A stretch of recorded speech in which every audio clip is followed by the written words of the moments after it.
ओम नमः चंडिकायै नमः पार्वतीपतये हर हर महादेव शंभो। ओम करचरणकृतं वा कायजं कर्मजं वा श्रवणनयनजं वा मानसं वा अपराधं वेतं वा सर्वमेव तत्क्षमस्व। जय जय करुणाब्धे श्री महादेव शंभो।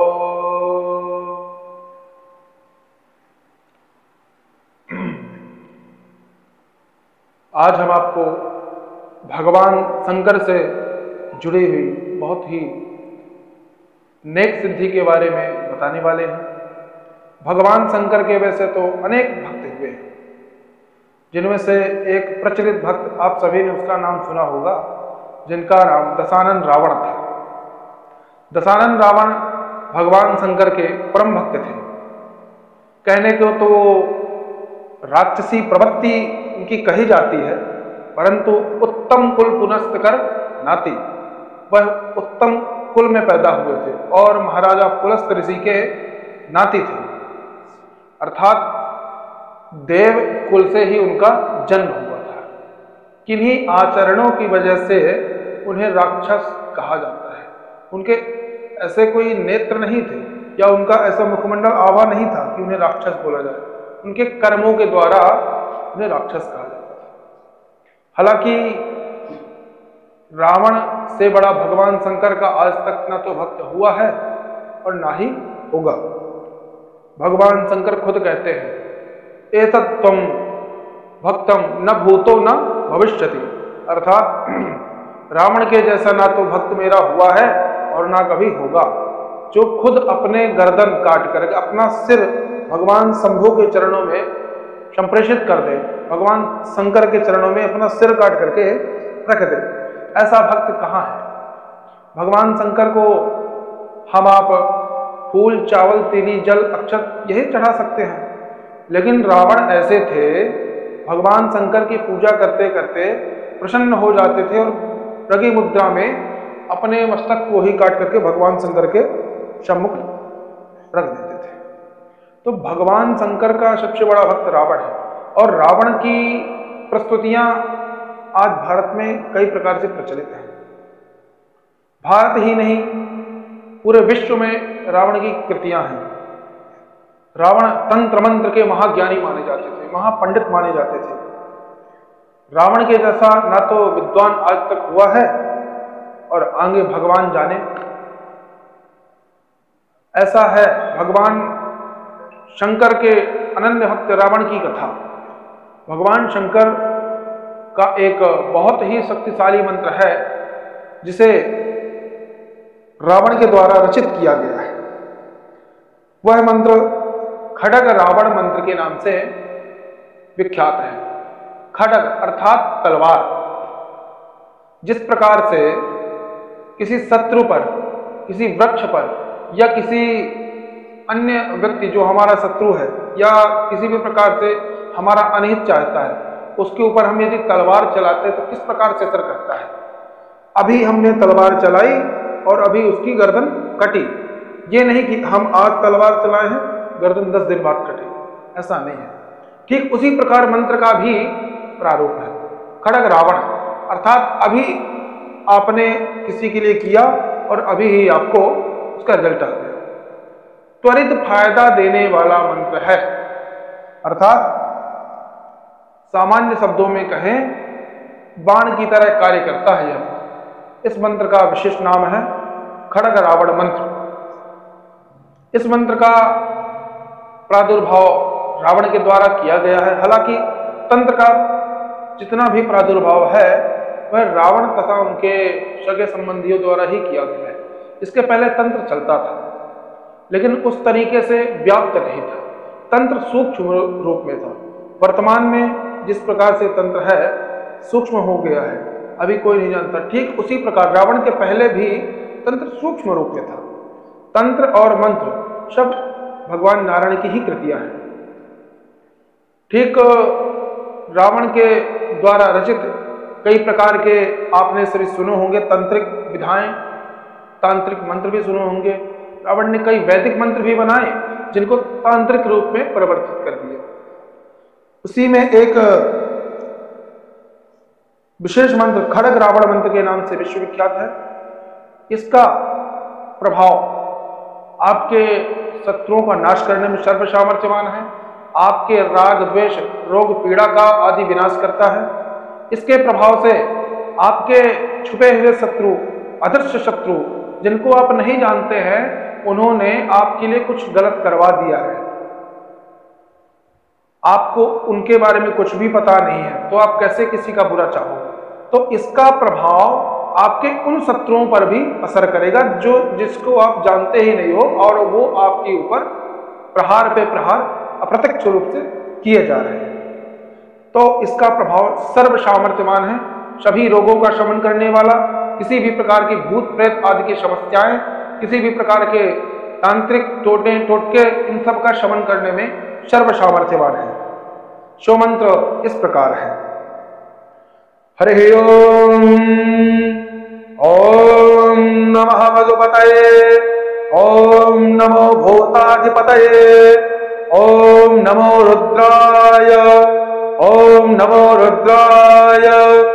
खड्ग रावणाय विहर विहर शर शर नृत्य नृत्य श्मशान भस्मार्चित शरीराय घंटा कपाल मालाधिराय व्याघ्र चर्म पारे गणाय शशांक कृत शेखराय कृष्ण सर्प यज्ञोपवीतिने चल चल वल्गु वल्गु अनिवर्त कपालिने हन हन भूतान त्रासय त्रासय कट कट रुद्र अंकुशेन शमय प्रवेशय प्रवेशय आवेशय आवेशय चंडासी धराधिपति रुद्र ज्ञापय स्वाहा।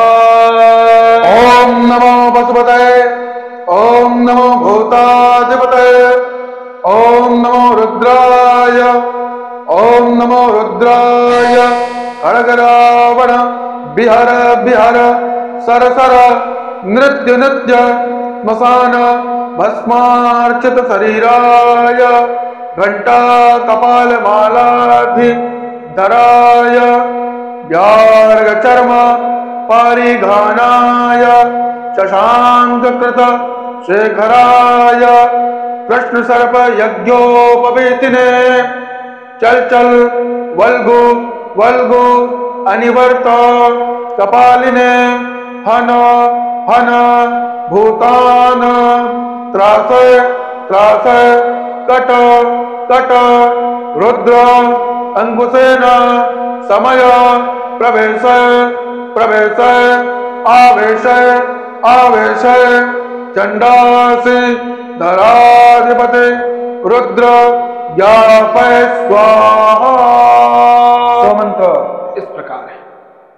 यदि आपको मंत्र किसी कारणवश समझ नहीं आया है तो आप पुनः वीडियो को पीछे करके ये मंत्र देख सकते हैं, सुन सकते हैं, या इसी मंत्र को सुनते सुनते आप अपने घर पर ही किसी कागज पेन पर उसे नोट कर सकते हैं, लिख सकते हैं।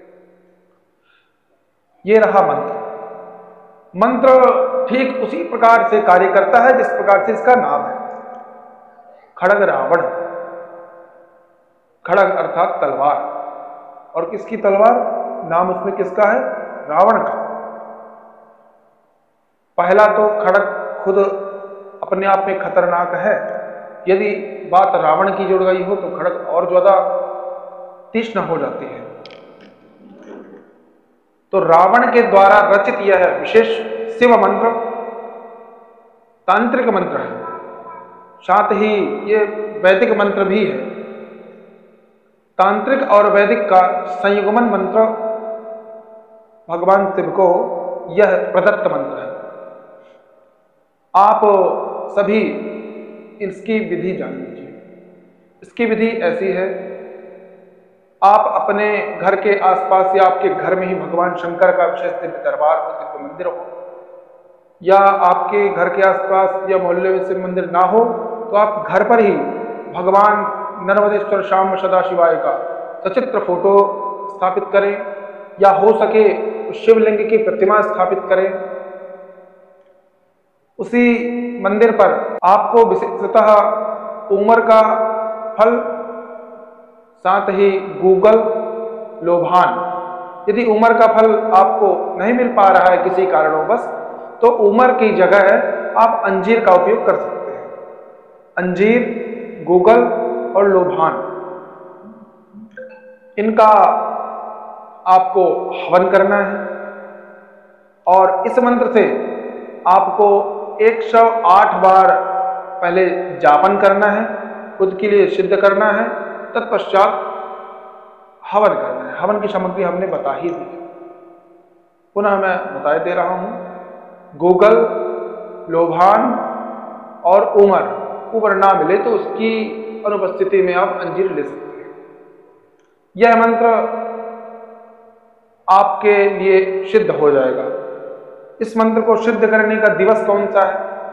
इस मंत्र को सिद्ध करने का सबसे उत्तम दिवस है दीपावली की रात्रि। यदि किसी कारणवश दीपावली की रात्रि को नहीं हो पा रहा है, तो आप दीपावली से लेकर के एकादशी जो आती है, देव उठनी 11 के नाम से विश्वविख्यात है।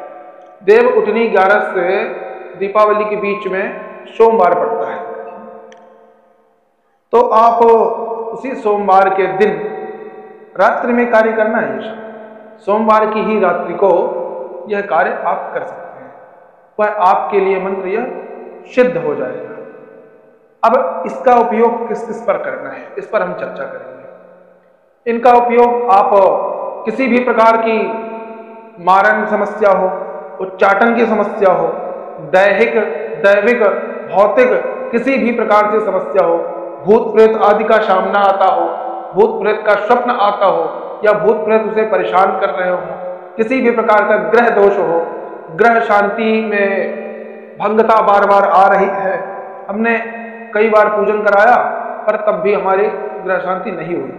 वो इसलिए नहीं होती है क्योंकि ग्रह पूजन में आपने स्थापना देवताओं की, तो देवता तो प्रसन्न हो गए, पर उस घर के जो प्रेत हैं, जो आपके घर पर ही निवास करते हैं, उनको आपने नहीं हटाया, तो आपके घर पर भी ऐसी समस्या बार बार, कई बार ऐसा होता कि पंडित जी हमने तो पूजा करा ली है, समस्या फिर बनी हुई है। तो बनने का कारण यही है। उस समस्या से भी निजात दिलाने का यह परम अटल उपाय है। जिस प्रकार से ब्रह्मास्त्र कार्य करता है, उसी प्रकार से यह मंत्र भी कार्य करता है। अतः आप पहले स्वतः के लिए सिद्ध हो जाएं, फिर दूसरों के लिए इसका उपयोग करना है। दूसरों के लिए उपयोग करने की सबसे अच्छी उत्तम विधि हम बतलाते हैं। किसी को यदि समस्या है, भूत प्रेत या फंसने फंसाने वाला, काला जादू, टोना टोटका, मारण, उच्चाटन या किसी भी प्रकार से गंदी रोग व्यथा आ गई है, उन सभी का इससे निजात मिल पाएगा। तो आपको क्या करना है? यदि आपको खुद समस्या है तो उस मंत्र का आप खुद जापन कर लें, तो आपको समस्या से निजात मिल जाएगी। यदि दूसरे के लिए करना है तो आपको दूसरे के लिए करना है, जब तो हाथ में जल लेकर के 21 बार मंत्र पढ़ करके, जिसके लिए आप कर रहे हैं उसके चेहरे पर छींटे मार लें। जल को हाथ में लेकर के उसे छींटे मार लें, 21 बार मंत्र पढ़ना है। इसके बाद आपको उड़द की दाल, उड़द काले कलर की दाल होती है, मूंग और उड़द लगभग सेम होती है, परंतु उड़द काले जैसे होती है, बाजार में उपलब्ध है। उस उड़द की दाल को ला करके उसके शरीर पर प्रहार करना है। प्रहार अर्थात थोड़ा तेज गति से फेंकना है। प्रहार आप सिर से लेकर के पैर तक कहीं भी कर सकते हैं। इस प्रक्रिया से उस व्यक्ति को त्वरित लाभ होगा। और उसके पीछे के कुछ बाल, यहाँ बाल नीचे से काटना है, कुछ बाल काट करके आपको एक नींबू लेना है। नींबू में हल्का सा फाड़ करके उन 2-3 बालों को नींबू पे डाल करके मौली लेना है। मौली अर्थात कलावा, जो हाथ में बांधने वाला होता है उसको मौली या कलावा कहते हैं। मौली से उस मंत्र को पढ़ते पढ़ते कलावे को नींबू पर बांधना है।